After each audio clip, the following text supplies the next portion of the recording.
നമസ്കാരം, റിവ്യൂ മാസ്റ്ററിലേക്ക് സ്വാഗതം. വീഡിയോ കണ്ട് ഇഷ്ടപ്പെട്ട സബ്സ്ക്രൈബ് ചെയ്യുന്ന കാര്യം പരിഗണിക്കുക.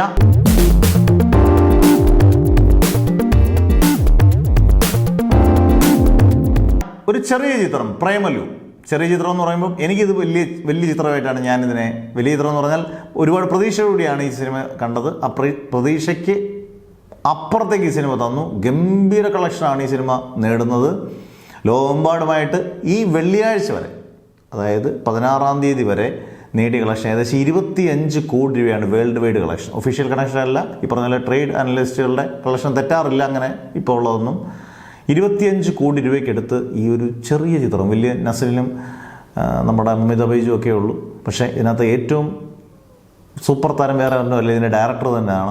തണ്ണീർമത്തൻ ദിനങ്ങളും സൂപ്പർ ശരണ്യം കണ്ട് ഗംഭീര വിജയമാക്കിയ കക്ഷിയുടെ മൂന്നാമത്തെ ചിത്രം പ്രേമലു ഗംഭീര, അതിനേക്കാട്ടിൽ വലിയ വിജയമായി മൂന്നാമത്തെ ചിത്രം. അന്നേരം ഹാട്രിക് ഹിറ്റോടുകൂടി ഗിരീഷ് AD എന്ന് പറഞ്ഞ സംവിധായകൻ മലയാള സിനിമയിൽ സ്ഥാനം ഉറപ്പിക്കുന്നു. അതാണ് പ്രേമലുവിൻ്റെ ഗംഭീര വിജയം. നല്ല ഔട്ട് ആൻഡ് ഔട്ട്, നമുക്ക് ഒരു ടെൻഷനില്ലാതെ ചിരിച്ച് അടിച്ച് പൊളിച്ച് കാണാവുന്ന സിനിമ കോടി ക്ലബ്ബുകളിലും കയറുന്നു.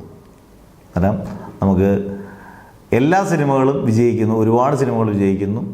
മലയാള സിനിമ കുറച്ചുകൂടെ പല പരീക്ഷണങ്ങൾക്കും ഇതാകുന്നു. ഇതിപ്പോൾ കോമഡി എൻ്റർടൈനറാണ്. ബ്രഹ്മയുഗം വേറെ രീതിയിൽ മിസ്റ്ററി ഹൊറർ പരീക്ഷണം പൂർണ്ണമായിട്ടുള്ള ചിത്രം ഗംഭീര വിജയം നേടുന്നു. അങ്ങനെ നല്ല സിനിമകളുടെ വസന്തം വീണ്ടും വന്നു തുടങ്ങുന്നു. അന്നേരം അടുത്ത വീഡിയോ ആയിട്ട് കാണുന്നവരെ സൈനിങ് ഓഫ്.